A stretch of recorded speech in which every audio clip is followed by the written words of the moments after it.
There we go. Hello, wonderful. It is Sarah. And busted out my glitter earrings and my 35,000 a day shirt for our time saving hack today because I am so passionate about saving time, saving energy, using energy, solving the right problems, all that kind of stuff because 77% of people say they're in burnout. I hear everyone talking all the time, and they all say they wish they had more time and less stress. And I see a lot of people losing time. And when you look up time saving hacks and all that kind of stuff, it's typically something along the lines of, like pack your lunch ahead, lay out your clothes before you wake up in the morning, right? And those are all fine, I guess. But here's the thing. We make 35,000 decisions a day. You had no framework for decision making. Okay. And life is a series of decisions. 35,000 decisions a day, no training or framework for decision making. And life is a series of decisions. There's a lot of time lost in some really faulty strategies around making decisions. Okay. I have a lot of people who try to make decisions like, well, I don't know, I'll just ask someone else or Google it one more time or just information collect, right? Their whole life is collecting information and they never get to the action part. Okay. I see other people who I used to do this big time. Well, I information collected too, but I used to want people to sign off on my decisions. So the way I made decisions was basically people pleasing and saying, are you okay if I do this? Are you okay if I do this? Or are you okay if I do this? One of the biggest mistakes I see is people delaying decisions. Okay. They're nervous. They don't know what to do. And so they put it off till tomorrow, right? Or they just think, okay, I'll just wait till later. And then it's just this endless cycle of that piece of decisions. There's also something called sunk cost fallacy. And I see a lot of people, it's like if you had let's say you bet money, right? So for the last 10 years, you were paying into this, whatever it was, and it kept losing money. And are you going to pay for year 11? And it's like, oh, I've got to keep paying because I've already invested so much. I've already invested so much time and money that I'm going to keep doing what I'm already doing. Okay. Do you see where that time is lost? Do you see where that energy is lost? Do you see where that money's lost? And I love to use the example. I got my daughter a tutor after reading COVID. I mean, she's very smart, but like they missed a lot of school, right? And her and I do not have our best relationship when we're doing homework. So it was better to have someone else kind of be the teacher and me stay mom. And, I use this example and I say, hey, if I had paid a reading tutor for 2 years, and after 2 years, my daughter couldn't read. This is not what happened. My daughter can read, but I'm using the example just to clear this up in case 20 years from now, she's watching this video for some reason and you can't read, honey. I love you. Okay. So, but let's say that I paid for a reading tutor for 2 years and my daughter still couldn't read. Would you advise me to make the decision to continue to pay the same reading tutor? Or would you say, well, you've already paid that tutor for 2 years and your kid still can't read. I don't think you should pay them for year 3, right? It's all these examples that are really easy to see when they are not our examples, okay? But I am extremely passionate about you having more time and less stress. And I see so many people trying to fix this with like packed lunches or trying to do 2 things at once. And there's a lot of statistics that our brains just code switch more quickly. Like when we're trying to multitask, our brains just code switch more quickly. So it's actually not faster. Oh no, I hate to break it to you. And I still do it, but I usually try to not tell people to do things that I don't do, but I am a mother. So multitasking is part of the game. But when you're thinking about productivity at work, productivity in your life, healing strategies, what do you want? You reaching next level you.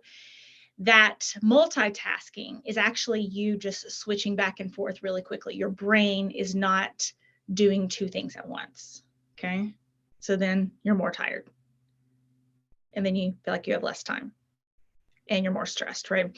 So some of these things, learning a process and for making a decision, 35,000 decisions a day, you just came in, you can see how crucial it is to having more time and less stress.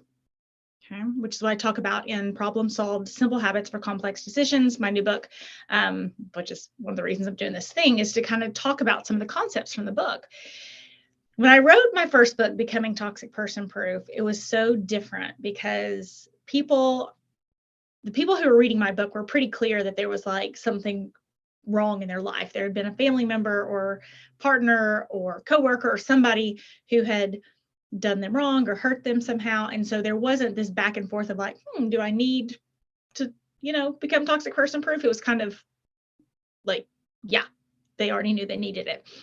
That's what's really interesting about this book, because it's like when you have the hum of like machine, I can hear a lawnmower right now, but like, let's say in your house, you have a refrigerator that hums, and then all of a sudden your refrigerator goes out. You're like, what's wrong? Something's different. Something happened, right?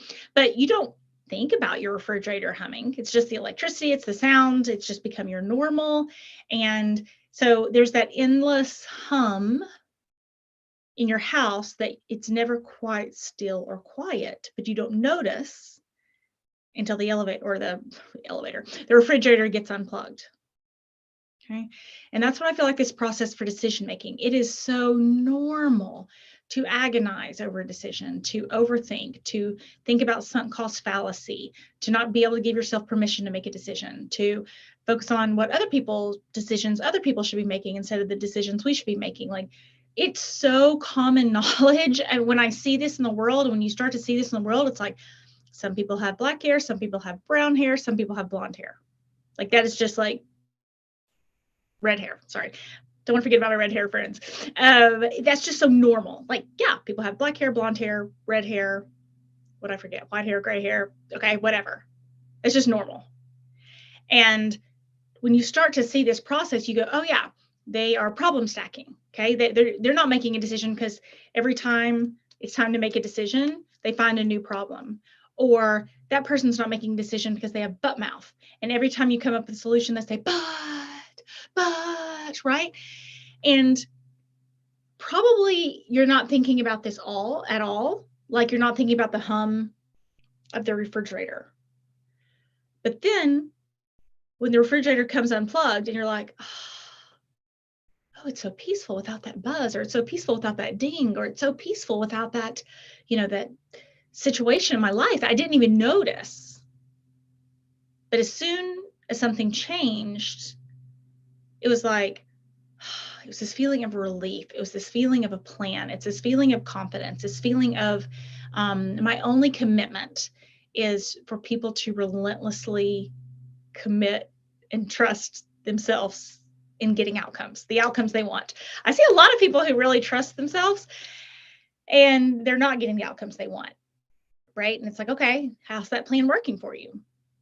Well, it's not working. Okay, so you're going to keep doing it, right? Yep, not working, but I'm going to keep doing fun. I'm sure I've been that person in many ways, but I do want to say it out loud because it is hard to watch people work so hard and not get outcomes. And they're not lazy. They're trying at kind of the wrong things. Maybe they're trying to get paid, right? Half of those decisions or most of those decisions or even some of those decisions, right? So that's part of the time-saving process, okay? And it's all internal, right? And the other process of saving time that I see most people missing is solving the wrong problem. And sometimes this is really simple. Raise your hand. I know if you're like me, there has been times that you were sad and you had sweets. And the problem was that you were sad, and the solution to the problem was that you had sweets, right? And, or you might be needing to have a conversation with your boss, and instead you pick a fight with your spouse. Okay. We lose time by being unclear about what problem we're trying to solve. And we lose time by our strategies not matching up to the problem we're trying to solve.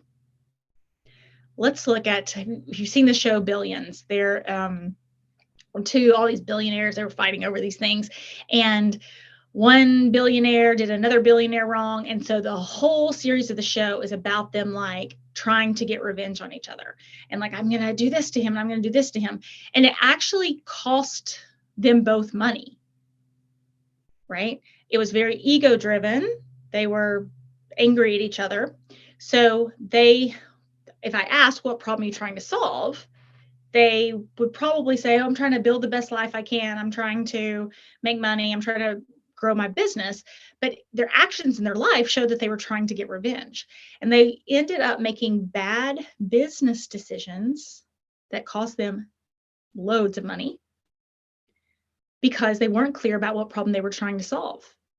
And they may have had an emotional problem, such as being upset that someone mistreated them. But instead of coming up with an emotional solution, they tried to come up with a business solution for an emotional problem. So then they were attacking this business and they were attacking this business, and they ended up in the paper and right. But you see this all the time. Okay. That's how lawyers make money. It's like most people, not all the time, but a lot of times they're for people who are using court to get back at each other. There's lots of great purposes for court, but sometimes you see these people and they get really lost in the back and forth, and they have an emotional problem such as sadness, disappointment, feeling abandoned, feeling hurt, getting lied to, and they try to figure out a legal solution. Okay, this happens at work. Someone takes over your project and you're upset. And instead of like, okay, the problem I'm trying to solve is to get a promotion so I can get $20,000 more so I can put that addition in on my house. Like maybe that's the problem you're trying to solve. Okay. But then you get distracted and you find other problems to solve that aren't the real problem you want to solve. And I promise, if you start to develop the habit of saying, what problem am I trying to solve? And if you don't know offhand, the second or third chapter, I can't remember, is all about the 7-level problem solving. Okay, so 7-level problem solving, super easy, 5-minute process, 10-minute process. You could be waiting for them to deliver your groceries, finish cooking your pizza, your kid's baseball game to finish up, or not the game, you'd want to watch that, but their baseball practice to finish up. And you're just kind of, okay, what problem am I trying to solve? I want to get back at that person at work. They were mean to me. What problem are you really trying to solve? Okay, I really want to be seen as an expert at work. Okay, what problem are you really trying to solve? Okay, I want this job to work out because they have a really great retirement package and this is the place I want to retire from. What problem are you really trying to solve? I want to get a promotion because they have a higher retirement package. Like, do you see, like within 4 questions, you can do all 7, but even within 4 questions, you got your vision and your clarity off that person did this and onto your goals, onto solutions that you can control. It's a new habit, but it is a lot less work than what is currently happening. This is especially crucial if there's a whole chapter in Problem Solved, Simple Habits for Complex Decisions. There's a whole chapter about around the house problem solving. And within around the house problem solving, you have like a difficult person and they try to get you to solve the wrong problem, right? Because they want you to interact with them and entertain them and give them emotional drama and all that kind of stuff, right? So the more clarity you have around what problem am I trying to solve? And guys, don't change the question. There are many things you can like change and adapt and advance and make in your own wording. Don't do that one, right? If you need a softener in front of it, like, may I ask what problem you're trying to solve? Totally fine. You can put a softener in front, but what problem are you trying to solve? it really helps people get out of learned helplessness and reminds them that their brain is a problem-solving machine and they are the solution. And it's empowering and it's kind and it's kind of almost this like, I believe in you without having to say, I believe in you. So whether or not you're saying it in the mirror and saying, Sarah, I believe in you. What problem are you trying to solve? Or you're saying it to your at a coworker situation, you say, hey, may I ask, what problem are you trying to solve? It's kind, it's respectful, and it digs into clarity to help you save time. Make sure you're not solving the wrong problem. Okay. If you solve the wrong problem, you're going to end up with the wrong life, not what you want. Okay.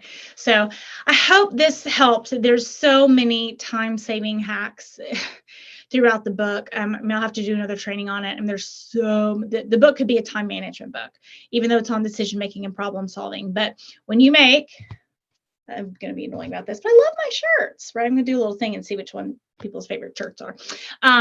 But when you're making 35,000 decisions a day and you weren't taught a framework for making decisions in schools, and you have to make decisions at work, decisions at home, and you've not been taught a system for making decisions, and you're not sure about what problem you're trying to solve, so you don't know how to make a decision because, well, what problem am I trying to solve? Do I want to solve the problem of just treating myself and having ice cream tonight? Do I want to solve the problem of fitting into those pants that I want to fit into and I'm going to eat a salad tonight, right? Like it can work with all these weird kinds of things that you wouldn't normally think, just becomes a habit. What problem am I trying to solve? What problem am I trying to solve? What problem am I trying to solve? And it will feel like less stress in your life because you will start to get forward momentum. Tonight, I'm going to do a lesson on indecision is a decision. And the main way I see people losing time, outsourcing decisions, doing the wobble over and over, right? And this could be time for you personally. This could be productivity for people at work who don't have a system for making decisions. It could be your child who you think, they're driving me crazy. They can't make a decision. There's so many ways this can be utilized. It's all outlined within the book. But the main point is life does not have to be this hard. If you are making 35,000 decisions a day and have no framework or process for making decisions, and you're burned out, or you're tired, or you feel frustrated, or you feel like you're not getting momentum in your life, give yourself a break. Give yourself some grace.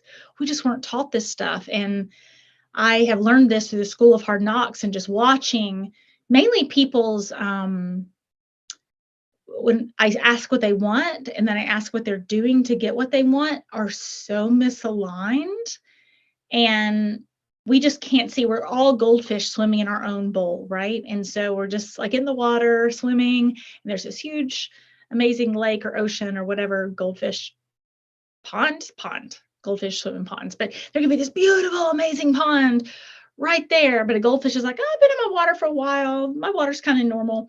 And we're all like that. And it's not, don't beat yourself up. Just get a better plan. One of my favorite phrases is get past the past, get real about the present, and get serious about the future. And so if your process for decision making has been frustrating you somehow, get a new system for decision making. Or if you're somebody who feels like, decisions are super easy for me, but I have a lot of people in my life who struggle with it personally or professionally, and it's causing me stress and I'm losing time because they're not making appropriate decisions about their life. This is definitely in the workspace, right? It can be very frustrating. They can't get their work in on time. It's really important in this process of being respectful and being kind to humans. It is very easy. Just like I said, may I ask, what problem are you trying to solve? Okay, is that your problem to solve or someone else's problem to solve? Okay, it sounds like there's like 4 or 5 problems there. Can I list back what I hear from you? 1, 2, 3, 4. Awesome. So if you had to come up with a solution from the 4 problems, where would you start? Bam, bam, bam, bam, bam. 3, 4 minute, 5 minute mini coaching session, leadership, whether you're a coach, whether you're a teacher, whether you are a CEO, oh my gosh, lawyers. Whew, lawyers love this stuff, right? Because it's like, whoa, let's not solve an emotional problem with a legal problem or a legal problem with an emotional problem. Like that can really make lawyers' jobs hard. And I've heard the burnout involved with lawyers. So whatever you are in, it's a kind and respectful way to turn people's gaze and thought processes into solutions rather than frustrations. Okay, so check out more in my book, Problem Solved: Simple Habits for Complex Decisions. I think it's a bestseller in business and humor, personal development, business motivation, and some other stuff too. It's gone really well, and it was a bear to get out. It was just, it's meant to be in the world, and I'm like, great. Now, you guys learn from this now, because it was very hard personally to put out. So it is all worth it though. I am quite confident in the book's ability to change your professional life or personal life. And so check out Problem Solved: Simple Habits for Complex Decisions. Thanks so much.